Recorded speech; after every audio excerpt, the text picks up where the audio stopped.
Ladies and gentlemen, once again, please welcome back Jim Way. Hello. Hey. Thank you. Hopefully everybody is enjoying your lunch.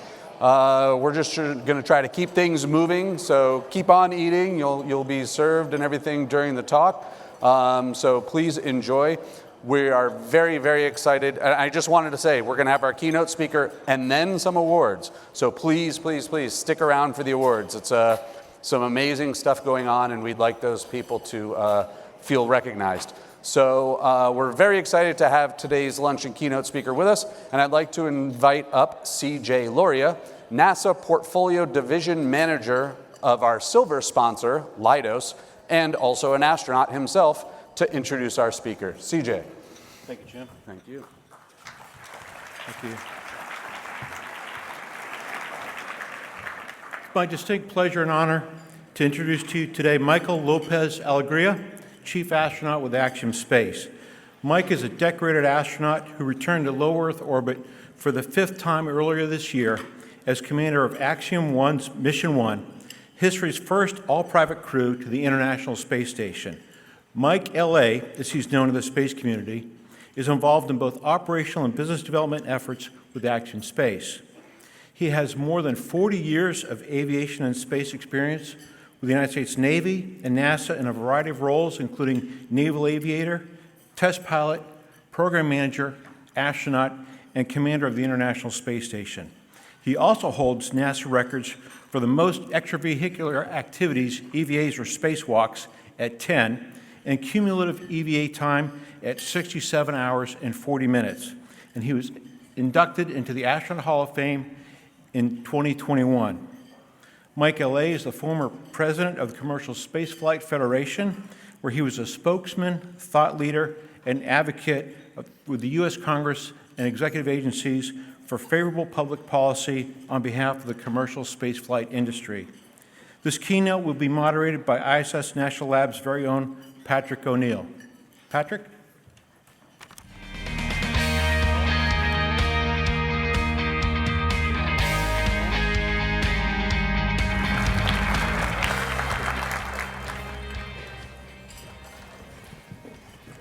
All right. Ooh, these are comfortable. I haven't had a chance to sit down on one of these things yet. I've been standing around up here the entire time. How's everyone doing? Hopefully everyone has enjoyed the conference thus far. I know that it's been 3 long days, but hopefully this is going to be a fantastic keynote for us to go out there and finish off with. Again, I want to say thank you for joining us here at the ISSRDC conference. By the way, it's been a hectic year for you. You know, welcome to Earth. How are things? Space is great, but it's good to be back. So we're going to talk a lot about your journey in space, both as a NASA astronaut and as now someone that is a private astronaut working for a company like Axiom Space. And so I would like to dive deep right off the bat into kind of your personal journey, if that's okay. And what I find really interesting about your background, especially now considering the fact that you've just come back from the ISS, is your last mission was over a dozen years ago. So I'd really like to kind of get your perspective on what it was like to have that kind of break. What's changed about the space station from your last mission to now, what it's like to be on station, you know, this past year? Well, first, thanks, Patrick, for having me, and welcome to everybody. It's really good to address this audience. You guys are so meaningful to what's happening in LEO today and obviously in the future. So it's a pleasure and an honor for me to be here. So to your question, 15 years, but thanks for making it 12. You know, a lot of it was very similar. Some of the feelings and I hesitate to say it, the odor, the sensation of being aboard the ISS, all that was very familiar. Obviously, very different mission, different crew. The ISS itself is very different. It's more than double in size. More than double in the crew size. Seems like there's a lot going on, lots of experiments, lots of cables and lines, and it's a very hectic place. But again, much of it is very familiar. I mean, the way the crews work together, it was very pleasing to be back there. And so, obviously, I was not a math major, communication major, so there you go. Hence my inability to go out there and do arithmetic. But your last mission was 215 days, if memory serves. And at that time frame, that's a long time to be in space. So now when you look back at that last mission that you had, that long duration mission, versus the long duration missions that the astronauts are associated with now, in your mind, what's kind of changed, do you think? So I don't know how it is for them to look at a 6-month mission these days, and for me, having flown on the shuttle 3 times before that, which were about 2 weeks each, I was a little worried about, what was I going to get bored? Was I going to be antsy? And I think, first of all, the answer is no, and I think the reason the answer is no is because we always had what I would call meaningful work to do. What's different about that meaningful work from how it was, or how it is today, I think, is that we're much more focused on science. Back then, we had science, we had sort of normal ops and maintenance of the space station, but then a lot of it was building out the space station. So we did some EVAs, but we also did some work internally to prepare the internal communications and a lot of physical things. And that variety was very interesting to me. I think that that's probably been made up by the variety of the science that's going on. Obviously, they're spending a lot more time working on payloads, and that's got to be rewarding in itself. So my guess is it's probably about the same. I think it's just as long as they're busy, it's not bad at all. Well, the good news is we're hearing that our astronauts are very busy these days, and I think that that's just a testament to those that are within this audience right now that are instrumental in being able to support and facilitate R&D on the station. So back to your last long-duration mission. I've heard you talk about this a little bit in the past, but there was another astronaut that joined you on that mission that in many ways possibly helped to shape how it is that you ended up, after your NASA career, segueing to the CSF, and then also to what you're now doing with Axiom. Can you maybe expand a little bit on that? Yeah, and more than possibly, it definitely affected it. So the story is 2006, we're getting ready to launch on the Soyuz. My Russian crewmate and I are going to be joined by a third person, what they call a spaceflight participant. And I'll be honest, I wasn't too crazy about it at the time. I had been to the ISS a couple times before. I'd helped build it, and it felt to me like it was kind of a hard hat environment, only for professionals. But this person turned out to be Anusha Ansari, and that happened very late in the flow. She was actually the backup originally and just became the prime crew member just with weeks to go. So we didn't spend much time training together, but the time on orbit was notable because she was doing something brand new in 2006 called blogging. And people on Earth, a lot of people were paying attention for the first time to what was going on in low Earth orbit. And that really struck something with me that, why would we want to hoard this experience as professional astronauts instead of sharing it? And you've heard people talk about the overview effect and how marvelous that is. And you can't get the overview effect reading a blog, but you can certainly get, a sense of what it's like. And I thought, wow, this is really the future is trying to democratize the experience step by step, starting with blogs. And now, we're taking bigger steps. But that changed everything for me. And I became, a proponent of commercial spaceflight. And that's why I sought the job at CSF. Perfect. Well, we'll get a little bit more into that, too, about that experience. One of the things that is notable also about your astronaut career with NASA is the amount of spacewalks that you had. You are the record holder. And so I wanted to get your thought of what it was like to be involved in so many spacewalks, the amount of just being so attentive to being outside of an environment where, again, you're not enclosed anymore. You are now literally out there. If a lot of that was kind of a derivative of the training that you had as a Navy test pilot as well. It's definitely a derivative of training. And I think that experience is a lot like the experience of being in space in general. And if the astronauts in the room, I think, would agree that you're so trained and ready to do it that in a way you don't really appreciate the magnificence of what it is you're doing. And as you may know, we go outside, we're on a very strict timeline, right? We got all these things to do, they all have to be done by a certain time. And so you're just in your head ticking off these things and how am I doing on the timeline, et cetera. And it's sad that we don't look outside and have a chance to just absorb what it's like. I did have a brief chance. For some reason, we were actually waiting for certain lighting conditions to do some imagery. And so I had 5 minutes or so. We happened to be coming up over the Yucatan Peninsula, flying southwest to northeast, and so came right over the Caribbean, over the Bahamas, and the water there is like nothing else on this planet. And I'll tell you, just that snippet was worth all the 67 hours out there for sure. 67 hours. I realized I really hadn't asked a question about your background and kind of what got you excited about the potentiality of being an astronaut. You know, can you maybe kind of give us, because there's a lot of young people in the audience right now, what kind of inspired you to become an astronaut, and kind of what was your step to becoming, an NASA astronaut? Yeah, like most people my age, I was fascinated by the Apollo 11 landing. And it marked me. My mother worked for NASA at the time as an education specialist, and she would bring home these brochures called NASA Facts. I started reading up on all the satellites of the day, which were fascinating. And, but then like anybody that age, I was 11, that kind of came and went, and I didn't think about it much through high school or through university at the Naval Academy. But then when I was a Navy pilot, having studied engineering, I wanted to combine those fields, and that's what test pilots do. So I started looking into becoming a test pilot. Turns out all the original Mercury and Gemini astronauts were test pilots, and I said, you know what, the light bulb came back on, and I just kind of put my head down and followed the path that is actually substantially pretty well worn at that point. Well, I guess to that point, you are a test pilot. I'm assuming that you saw Top Gun 2. What are your thoughts? Haven't seen it.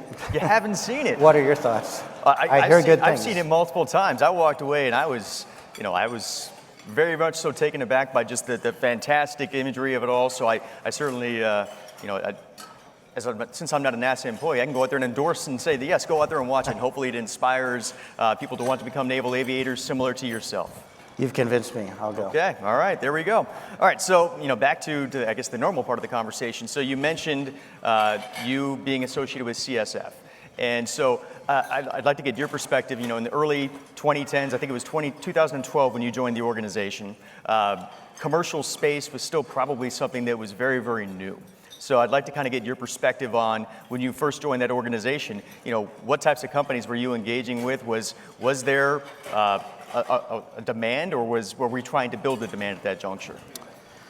Yeah, so we had a lot of the same companies that are members today, the familiar names, SpaceX, Blue Origin, Virgin Galactic, and a few others. I would say that the two things that were going on is, when are we going to fly suborbitally, and commercial crew. And the latter was probably the biggest thing. So our legislative agenda was really trying to help get funding to NASA for those programs. And I'll tell you, it was uphill. I mean, it was a tough struggle. 2012 and 13 were very critical years. But we have to tip our cap to NASA for the commercial cargo program, followed by commercial crew program. And this is really the seeds of what has allowed a commercial expansion of LEO. But CSF at the time was very young, very scrappy. My goal when I got there was to try to get it to be a little bit less thought of as a fringe organization and a little more mainstream, and I think today they have a very valid voice on the Hill and elsewhere. Awesome. Well, and so you mentioned commercial crew, you mentioned the CRS missions or contracts that NASA put forth, and those are kind of like being kind of the breadcrumbs, if you will. Is there any other booms that you can kind of think of that, or things that happened that really helped to accelerate this excitement building around commerce in low Earth orbit? I think it's the success of SpaceX, to be honest. I mean, that and really fundamentally reusability of launch vehicles, but that has allowed the cadence to increase. It's allowed access to, even though it's extraordinarily expensive still, it is half-ish what it was costing before to get a kilo of anything to orbit. So that has really unlocked this. I'm hopeful that prices will continue to come down. Obviously, there's a lot that goes into that, but I believe that commercial cargo, commercial crew, and now CLD is sort of in the same vein. I think that's going to be, these keys, because, governments always do the hard stuff themselves, the stuff where there's no profit incentive, there's no reason for commercial companies to stick their necks out. And they definitely did that with the 2 programs that I mentioned to the ISS and are doing it to some degree with CLD. So I think I applaud all that and think that's why we're having this conversation today. So speaking of commerce in low Earth orbit, around comes a company called Axiom Space. And so, I'd like to kind of segue the conversation into, first of all, what was it that compelled you about Axiom and their mission? And, I guess kind of what those stages were like for you to go out there and accept the ability to join their team. So I did the CSF thing for a few years, and then I was an independent consultant. And I have a lot of experience doing operational stuff. I had a few years experience doing advocacy work and all that, and yet all the gigs I was getting was that kind of stuff, which between you and me, I wasn't a big fan of. And along came my good friend Mike Seferdini, said, we want to build a space station. And I said, finally, something I know something about. And so I didn't hesitate. I mean, I love what the company's trying to do. I saw a very obvious need when you look at the gap between the space shuttle and commercial crew. You want to avoid that gap in low Earth orbit for a platform, and so it was a no-brainer. So you join Axiom, and you're kind of looking at trying to establish or build a new space platform in low Earth orbit. Did you ever have a thought in your mind when you did join Axiom that there might be the potential of you flying to space again, or was it just more, I want to help build this thing? No, yeah, there was no talk about that at all. I had left NASA completely happy with my career and ready for a new challenge, and CSF was definitely a challenge. But for me, it was all about helping put together a space station because I'd spent quite a bit of time building it and living on it and working in it, and I thought I could help. But there was no notion of any space flight in the future at that time. So a couple years go by. By this time frame, we have now had NASA make this announcement of there's this 5% commercial allocation, but then also there was a brokerage of Axiom Space to be able to help send private astronauts to the ISS. Were you involved in any of those types of conversations, or also in some of the selection process of potentially some of the people that might ultimately go to the ISS? Yes, definitely. So once we looked into this idea of what are now called private astronaut missions and started trying to beat the bushes for clients, I'll be honest and say we didn't select them, they selected us. So at the beginning, it was more of a select out than a select in process. Now we have a longer pipeline, and we have the luxury, and we're involved with a couple countries that I can't say who they are, but you'll hear about them soon enough, in helping them select a cadre of astronauts that will fly with us. So it's a little bit of a mixed bag. On the private side, it's pretty easy. The qualifications are you have to be able to afford it, which is not easy. You have to be able to pass a medical exam, which is not easy. And the third is you have to be, an upstanding citizen, right? And by the time you've done the first two, you could probably guess that the third one's okay. It's easy enough to find out if that's wrong. And those were the criteria for the first missions. Now we can afford to be a little bit more selective. Gotcha. Well, so after they selected you, so to speak, when did you find out that you were going to end up being the commander of AX-1, and what was that feeling for you, knowing that you were going to be going to space again? Yeah, I think it was probably late 2019, maybe early 2020, when we were, actively looking for customers, and it became pretty clear, first of all, that customers really didn't want to fly with nobody who'd done it before, and secondly, that NASA was a lot more comfortable having somebody who'd been there before.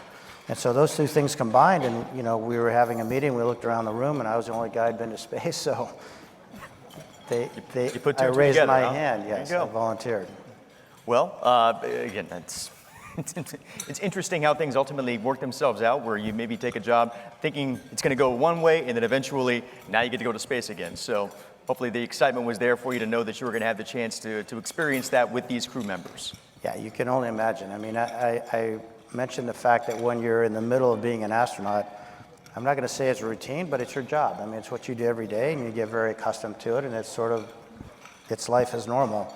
And then you leave the Corps, and you think back on those days, and you relate stories to your friends and your colleagues, and you begin to appreciate just how special that is.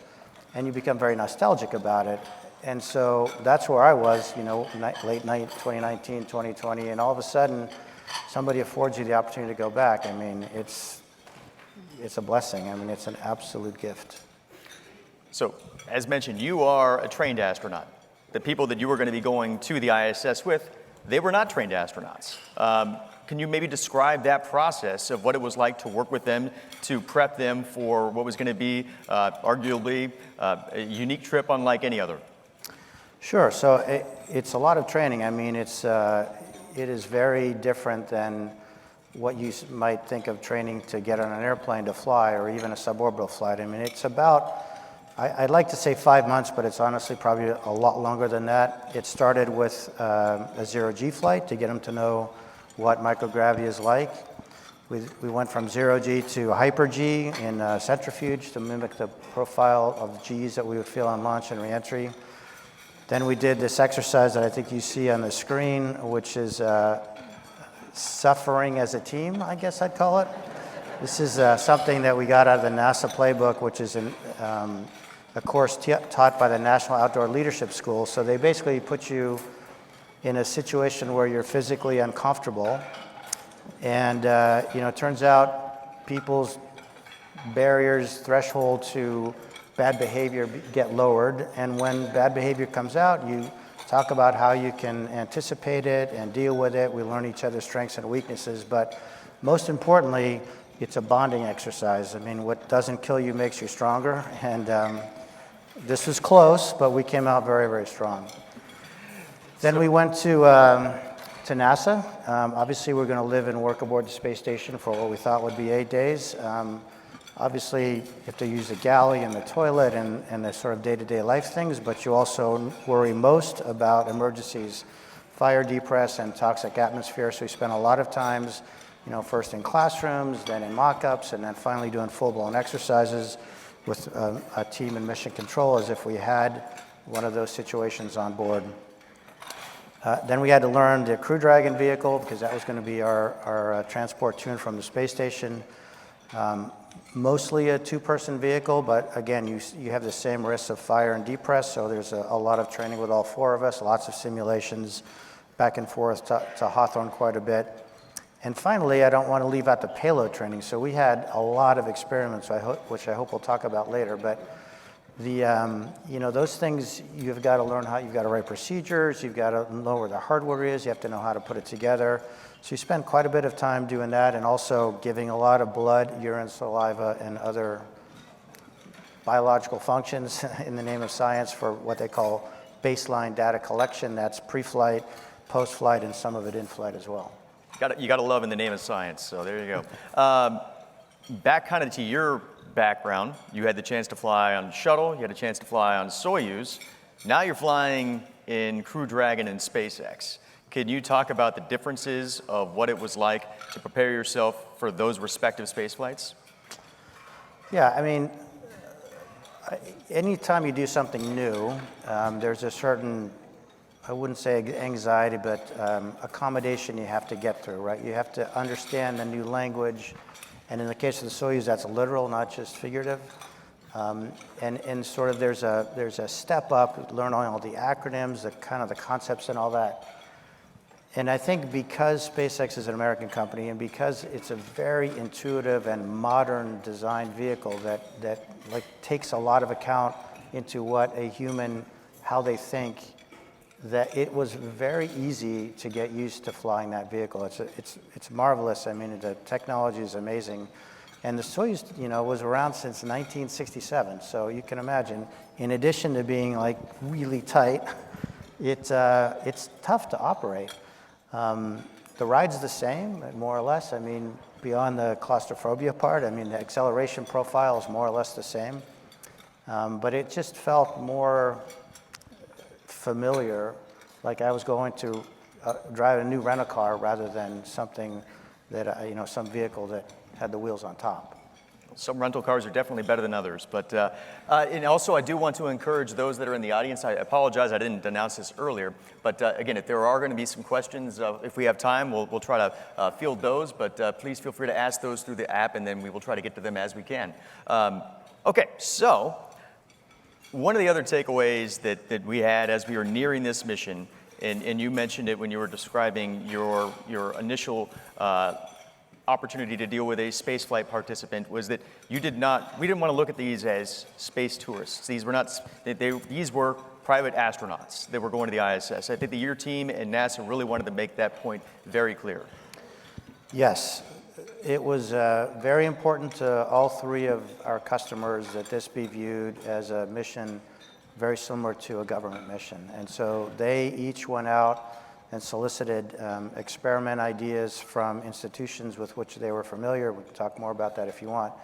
But our time on ISS was extraordinarily busy. We had a timeline that looked just like a NASA timeline. And we did, I think the numbers are 25 experiments, something like 30 outreach events, and well over 100 hours of that stuff, which for any crew that was going to be up there for 8 days is pretty ambitious.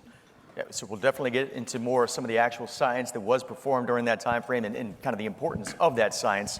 But I do want to get back now to Kennedy. So you've done all of this training. Your team is now prepped.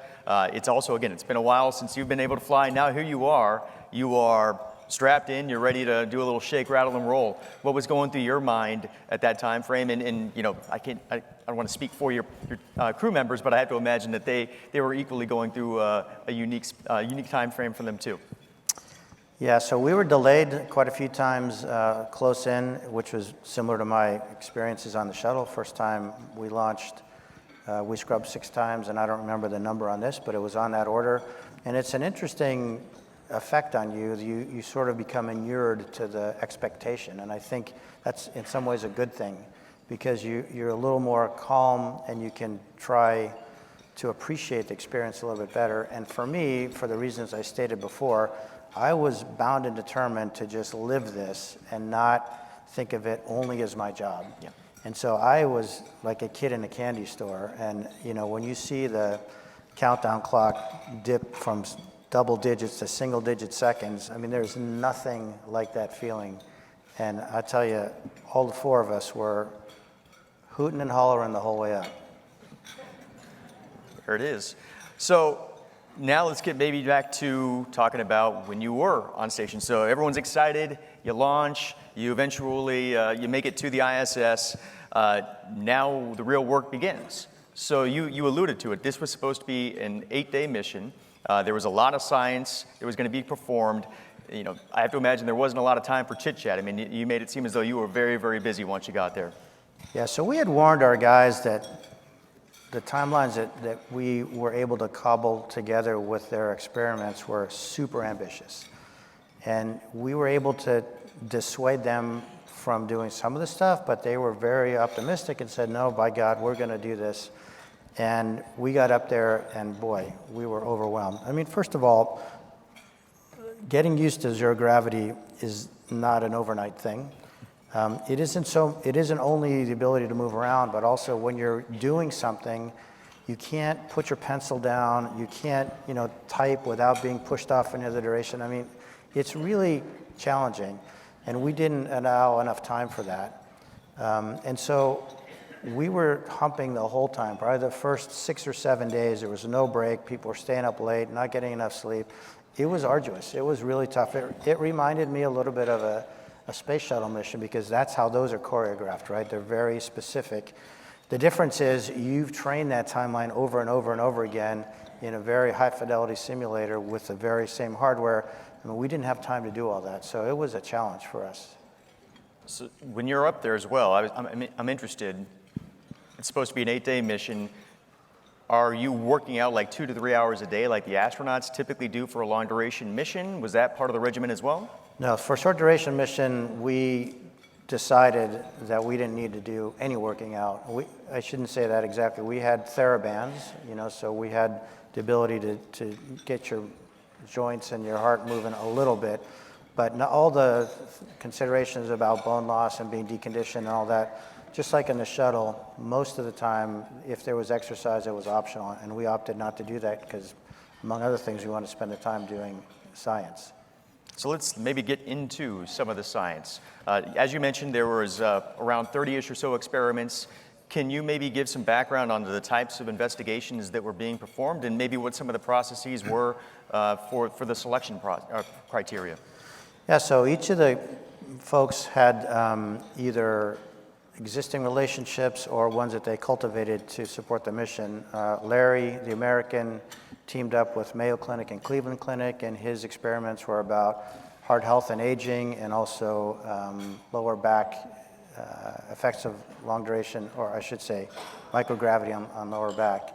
Eitan, Israeli, was very close to Ilan Ramon, who was killed in the Columbia accident in 2003, and he worked with the foundation that was stood up in his name after that accident to put out a national call to research institutions, education entities, and government in Israel, and he had a giant list of proposals that got whittled down to what ended up being too much anyway, but that was his process. And then Mark worked with the Royal Canadian Geographical Society, with the Montreal Children's Hospital, and also through a former Canadian CSA astronaut who helped kind of manage his payloads as well through a company called Leap Technologies. So all of them brought, I would say, very important science, and all of it through cases. So I think an indicator of the pedigree of the science is that as we were in the first few days of the mission and thinking, gosh, we may not get all this done, we were told that had we not, that NASA would have dedicated time to those experiments through its astronauts after we left. So I think that's a pretty good endorsement. I would agree. That's a fantastic testament. And again, as managers of the National Lab, we were incredibly excited to be working with your team as that science was being selected and being performed. So you're there for 8 days initially. And again, very, very ambitious. Now all of a sudden the weather gods, they don't really want to cooperate in Florida. So you're stuck up there for a little bit. Can you maybe talk about that? Yeah, welcome to human spaceflight. And I apologize for saying cases, ISS National Lab. My good friend Mike Gold, whom I think you heard from before, challenged me to use Red Sox analogy as much as I could. And they're currently playing the formerly Cleveland Indians, now the Guardians, and I fell into the same trap as the announcers who always call them the Tribe. I digress. Yeah, so as I mentioned, we were pedaling pretty hard. And I'll tell you, the weather delays were actually a godsend, because what happened was we did get through all our science, but what we didn't do is have time to look out the window, enjoy the experience, really relax and use the time to talk to our families and that kind of thing. And that's kind of what we did in the second half of the mission, or in addition to cleaning up some of the stuff that we didn't get done. So that made all the difference in the world as an experience, and I'm really glad, because obviously we want our customers to be satisfied, and they were satisfied at the end of the day. Had we come home on flight day 10, I'm not so sure that would have been the case. So now the weather gods have decided to cooperate after a lengthy delay. You're about ready to leave. What were your lasting thoughts as you're about ready to depart from the space station? When you look at the space station from space as you're approaching or backing away, nothing can prepare you for that. I sat in many simulators looking at computer-generated images of what it was going to look like as we docked and undocked, and seeing that thing for real was spectacular. And most notably, we undocked and kind of went out in front, if you will, of the station with the sun at our backs and it being illuminated, and that image is just breathtaking. So, what goes through your head? Obviously, you're still thinking about what's next, when do we get ready for the deorbit burn, all those kinds of things, but you can't help but think about, wow, what an experience this has been, and the ISS is just an amazing place to be. And I certainly hope that your crew members echoed that same thought process when they got back. Yeah, they did, and I've said publicly before how excited they were the first time they got to see Earth from space. I think they were almost as excited seeing that view that I just described as we were undocking. It was really special.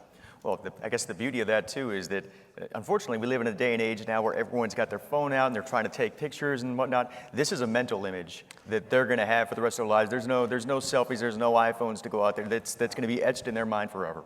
I think you're absolutely right. It will be. So you leave ISS, you come back, you make it home safely. I really would like to kind of tap into the sense of accomplishment that you felt personally and professionally for the Axiom team to be able to deliver this experience for private astronauts. Well, look, nobody was killed. We didn't break anything. We were on ISS, and I have to call out the NASA Crew 3 crew, not NASA with ESA with Matthias as the fourth crew member. Super helpful to us. They were accommodating our every request. We couldn't have done it without them. And I think I said to them that we feel good that we didn't spill any red wine on the white carpet. That was important. But more importantly, or at least as importantly, is you can, because of those first two things, declare this mission a success. I would add to safe and not breaking anything, the accomplishment, the addition to the body of knowledge that has been gained on the ISS from a scientific and an outreach perspective. And of course, this is the first step. It was a big responsibility. It could have gone south, and things could have gone a very different direction. But it went well, and I think we've opened the door in the right direction to a new chapter in commercial human spaceflight. And we hope to fly many more PAM missions, and we hope to truly democratize the experience of going to space. Again, I'll be the first to admit that crew does not represent a very common demographic, but you have to start somewhere. And I think we could all be proud of the way the mission went. Well, when I say we, sorry to interrupt, but it's not just Axiom, it's Axiom, SpaceX, NASA for sure, and all of the investigators that pulled together to provide the scientific payloads for us. The good news is that I have a sinking suspicion that within this audience there might be a couple of people that would be willing to go out there and hop on a ride and be a private astronaut of their own one of these first days. So a few months have now gone by, obviously, since the mission. Are there high-level takeaways that we are allowed to communicate that you have learned, or that the Axiom team and NASA and SpaceX have learned since Ax-1? So all three of the organizations have their own process for lessons learned, and ours is, I think, pretty robust. I understand that we will be working jointly with NASA to put some, but a couple of I've mentioned. Our timeline was too aggressive.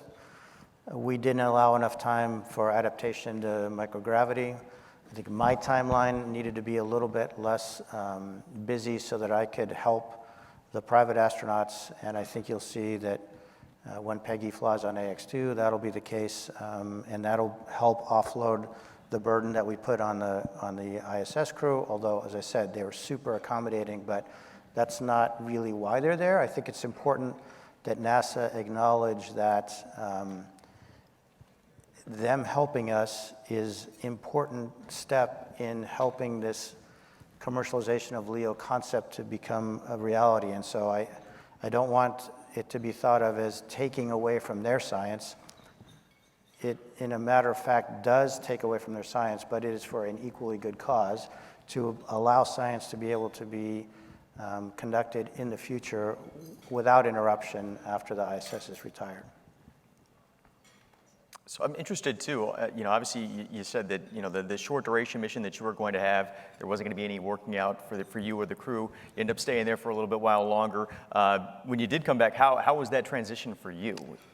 It was remarkably easy, and some people have trouble going to space, some people have trouble coming back from space, and it's hard to predict. It really is. And I had zero trouble coming back. My first three missions, which were all short. The fourth long mission took a lot longer, when I returned to Earth. I was worried that the 15 years, i.e. how old I am, was going to translate to this, but I was not the oldest guy in the crew. In fact, I was the third oldest person on the crew. Everybody did great. It was remarkable. I would not have wagered on that. Both going up and coming down, the crew health was remarkably good. You mentioned Peggy, Axiom 2. that will be happening in the future. Are there other things that you can allude to? Is it going to be a busy time for Axiom and private astronaut missions moving forward? Is there anything that we can communicate at this juncture? Look, we're heads down in the final stages of talking to NASA about all the things that we want to do on AX2. We have kind of put together a third PAM mission, should there be a solicitation that we might win for that. Obviously, the team is very focused on the module preparation. It's being built. The shells are being built in Italy for the first 2 modules, which we hope to launch, the first of which at the end of 2024. And now with this spacesuit, the EVA services contract, we're busy building up the team, because obviously the suits are fundamental, first of all, to the lunar ambitions that NASA has, but also the EMU is, coughing up blood in some ways, and needs to have a little, I think, a baton to be passed to another orbital suit as well. So all those things are keeping the company extraordinarily busy. That's a good problem to have right there. You always want to be busy. I want to take maybe a step back a little bit. You leave the astronaut corps, you join CSF, and to think, 10 years. Like when you joined CSF, did you think that something like this, like private astronaut missions, would be happening in as rapid of a fashion as they did? And when I say, obviously, you had a spaceflight participant on one of your previous missions, but to the point now where there might actually be a demand, there might be that market that is growing. Was that something that you thought of was doable, or do you think that this was a really fast explosion of great things? Well, I think, I'm an optimist, and I think I would have said that where we are today was definitely achievable. And I hope that in the future, we will have even a much more vibrant and robust presence in low Earth orbit, a commercial presence. And I don't mean just an Axiom station, but other destinations. And that all depends as to how well we build the demand, which is what this conference is about, right? You can't have an ecosystem if it's only supply. We need to have demand. So to the degree that we do that well, we will have something very different in low Earth orbit in 10 years than we do today. Well, you beat my next question. I was going to ask you kind of what you were looking at for 10 years down the road. If you had a crystal ball, what would you envision? Yeah, well, 10 years, ostensibly the ISS will be gone, and we'll have, it'll be replaced by one or more commercial platforms. I guess I've said that, and I would like to think that we'd have some sort of a fledgling presence on the moon, maybe human-tended for a while, and at some point permanent, something like an ISS analog on the surface of the moon. And we should be thinking hard about Mars, but my personal opinion is we don't want to get the cart in front of the horse, and we need to do the return to the moon right, and that's not flags and footprints. It's something a little bit more meaningful, and then think about how we can use the knowledge that we gain doing that to go onto the red planet.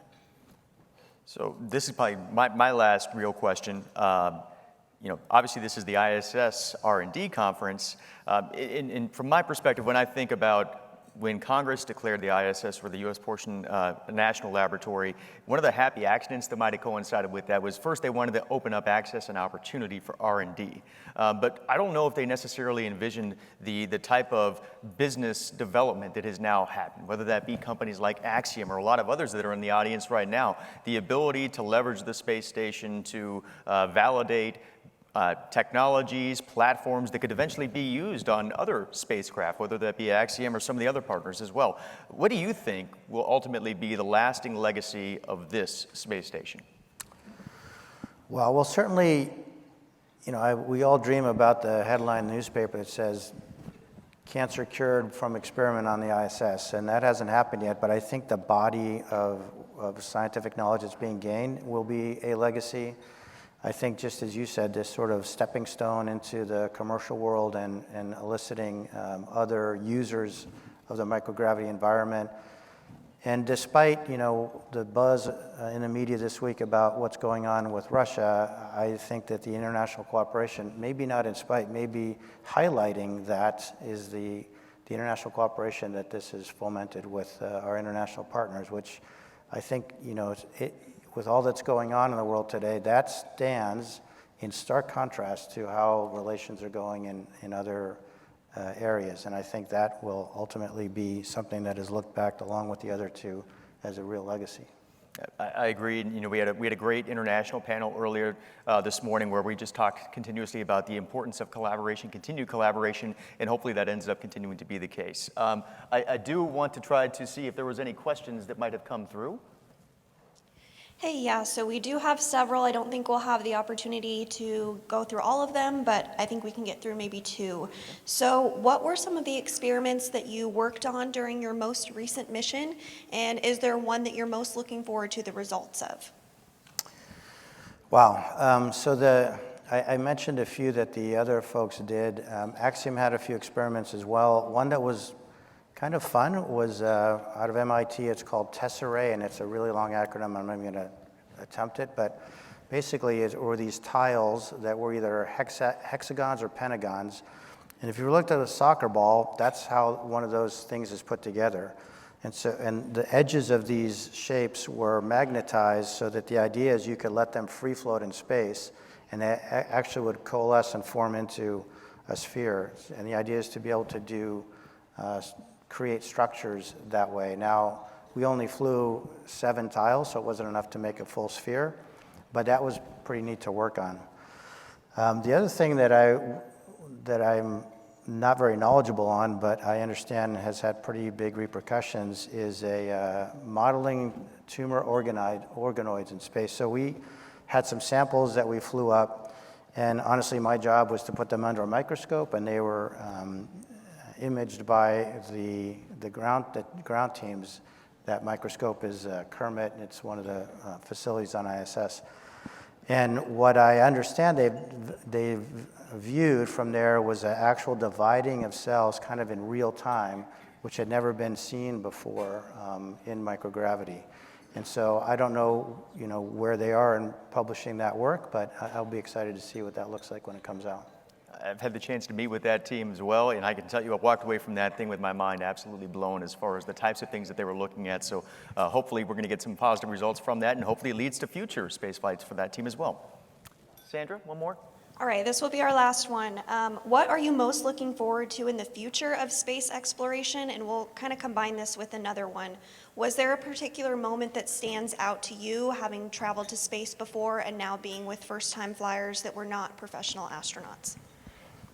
Well, let me do the last one, and I kind of already talked about it, but let me elaborate and say that when we had just gotten to orbit, and it would probably be 20 minutes into the mission, I guess, at that point, and I'm still in my seat at the control panel, and my crew is egressed their seats, and they're starting to change out of their launch and entry suits, and I don't know what this moment was caused by. It might have been that the sun just came up or something like that. But anyway, one of them caught a glimpse of Earth out one of the Dragon windows, and to hear his cry of joy was super satisfying. And then, like, the next guy probably pushed him out of the way to get a look, and the same reaction, and finally the third. And I was like, tears were welling in my eyes as I'm looking at the control panel, just from the pure joy that these guys had expressed. It was really made the mission all the sweeter. And then what do I envision in the future? What am I excited about? Boy, there's so much to talk about. I think I went through a lot of the vision of what I think LEO will look like in the future, but I'm excited by this new spacesuit. EVA is near and dear to my heart. I'd love the chance to try one out, but I think the development of something like that, I applaud NASA because it's in the same model roughly as commercial cargo, as commercial crew, as CLD, and now this is a services contract, meaning they are not buying the suits, they're not buying the design, they are buying the service. And that allows the companies to move faster, and I think with less, I'll say only critical oversight from NASA rather than what's normally a very down and in the weeds kind of management. So it'll be interesting to see how long it'll take and what the evolution of these suits will look like as compared to how long it took to develop the EMU, which was years and years. So I think that's an exciting thing to look forward to. And as an EVA-er at heart, that's what I'm excited about. Awesome. Well, thank you so much, Michael. Really appreciate you taking the time to be with us here today at the ISSRDC conference, sharing your background, your vision, and then also what hopefully happens in the future. So thank you for all that you've done for human spaceflight, and we look forward to seeing you as well as Axiom be part of private astronaut missions for the foreseeable future. Look, it really is a pleasure to talk to you folks. It's nice to have people who are interested and knowledgeable about the subject, and I reiterate that the success of whatever is after ISS depends largely on what kind of demand we can build, and part of that demand is research and development. It's also things that probably are not represented in this room, like brand placement and movie making and who knows what, but if we can all do our part to really think about not just ISS, but how microgravity as an asset, as an environment, as a tool can be used to further mankind in the future well beyond ISS, I think we'll be on the right track to having a good, vibrant economy in LEO. Thank you. Thank you. That's a fantastic way to end it. Michael López-Alegría, everyone, thank you so much. Reminder to please stick around because we have some ISS awards to be giving out, so thank you again. Pleasure.